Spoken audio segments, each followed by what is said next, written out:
लोकसभा चुनाव का काउंटडाउन शुरू हो चुका है। ऐसे में भारतीय जनता पार्टी भी लगातार तैयारी कर रही है। हमारे साथ अल्पसंख्यक आयोग के जो सदस्य हैं वो मौजूद हैं, साथ ही वो अल्पसंख्यक मोर्चे के भी पूर्व अध्यक्ष रहे हैं, डॉक्टर हैदर अब्बास चांद जी।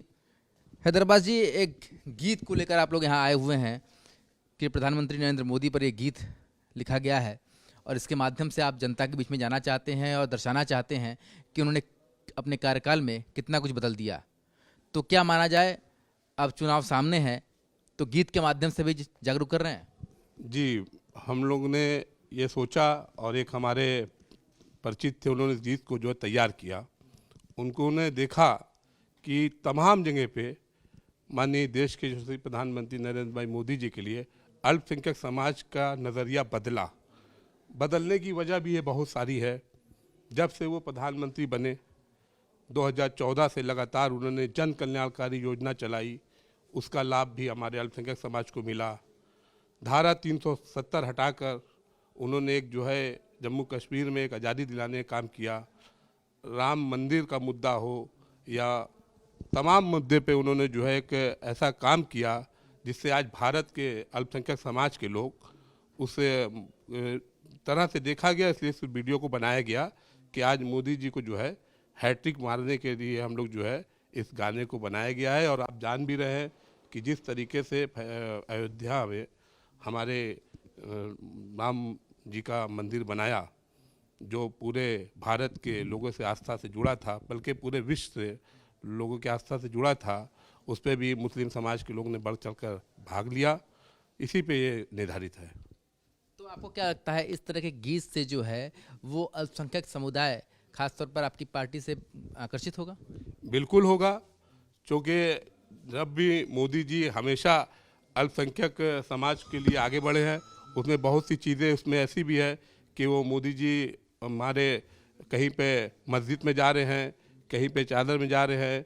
और बनारस में भी जब वो आए हैं तो हमारे अल्पसंख्यक भाइयों से, क्योंकि यहाँ के सांसद हैं, वो लोकप्रिय सांसद हैं, तो उनका जब भी यहाँ पे आना होता है तो ख़ास तौर से हमारे अल्पसंख्यक समाज के लोगों से भी उनका मुखातिब होना है। इसके पहले भी जब वो आए थे मदनपुरे में, तो उन्होंने जो है मदनपुरे में रहते हुए उन्होंने जो है आपके वेलकम किया था। तो हमारे यहाँ के महतो साहब ने भी और मदनपुरे के पूरे अल्पसंख्यक समाज के लोगों ने उनको चादर दिया था, तो उन्होंने उसको सर पे रखा। जब भी उनका यहाँ पे आना होता है तो कुछ ना कुछ वो करते रहते हैं कि ऐसा लगता है कि वो अल्पसंख्यक समाज उनको एकदम चाहते हैं। इसी पे उन्होंने पहले भी एक काम उन्होंने किया जिससे भी पूरे लोग ने छुआ कि चादर भी गए चढ़ाने के लिए। तो मुझे लगता है कि इससे बहुत बदलाव आएगा और अल्पसंख्यक समाज के लोग इसको देख के, इस गाने से देख के ज़्यादा से ज़्यादा वोट देंगे और हमारे देश के यशस्वी प्रधानमंत्री नरेंद्र भाई मोदी जी को तीसरी बार प्रधानमंत्री बनाएंगे। चांद साहब, बात हो रही है, आपने कहा कि अयोध्या की बात हुई। अब अयोध्या के बाद बीजेपी लगातार काशी और मथुरा की भी बात करती आई है। इसमें ज्ञानवापी का केस भी चल रहा है, तहखाने में पूजन अर्चन शुरू हो गया है। किस तरीके से देखते हैं? देखिए, ये कहीं ना कहीं आप देख लीजिए, चाहे अयोध्या हो या ज्ञानवापी हो या मथुरा हो, कहीं ना कहीं कुछ होगा। ये तो कोर्ट का विषय है, लेकिन कहीं ना कहीं कुछ होगा तभी जो है इस पे इशू उठता है। और भी तो मस्जिदें हैं, क्यों नहीं उठता है वहाँ पे? जब कहीं ना कहीं कुछ है तो कुछ ना कुछ वजह से आता है। तो ज्ञानवापी का मामला भी देखिए कोर्ट में चल रहा है, अब इसका फैसला जो है जो कोर्ट से होगा। एसआई ने उसमें कह दिया है साफ साफ रिपोर्ट में कि वहाँ पर मंदिर था और मंदिर तोड़कर दूसरा निर्माण कराया गया और तहखाने में पूजन की अनुमति भी कोर्ट ने इसी आधार पर दी है। देखिए, मैंने पहले भी आपसे ये बात कहा कि कहीं ना कहीं है कुछ, तभी उसका मुद्दा होता है।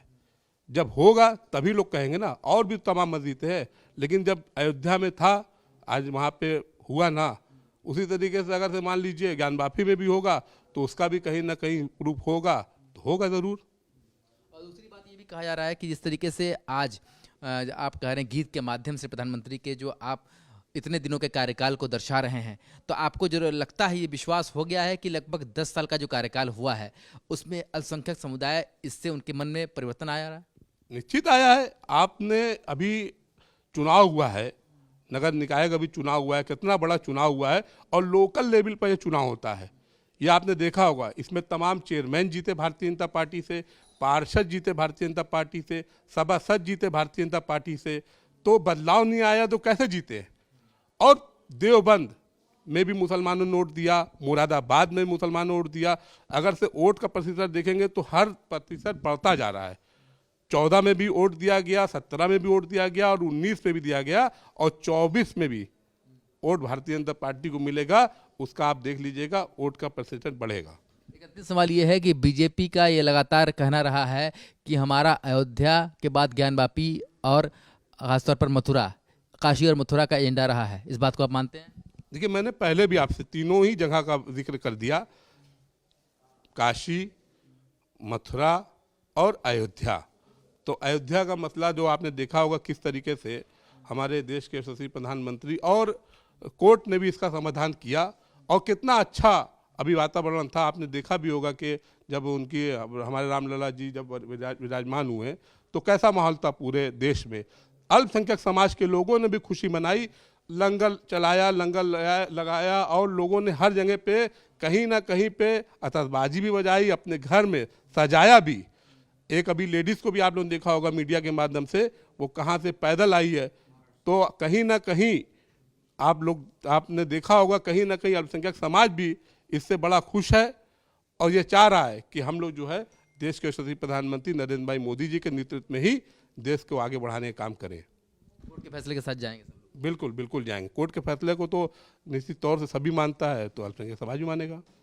तो हैदर अब्बास चांद जी ने कहा खास तौर पर जिस तरीके से प्रधानमंत्री का कार्यकाल रहा है 10 सालों का, 10 सालों में उन्होंने सबका साथ दिया है और सबका विकास किया है और यही सारी चीज़ें अब गीत के माध्यम से आम जनमानस तक ले जाई जा रही हैं ताकि सबको विकास की हकीकत पता चल सके।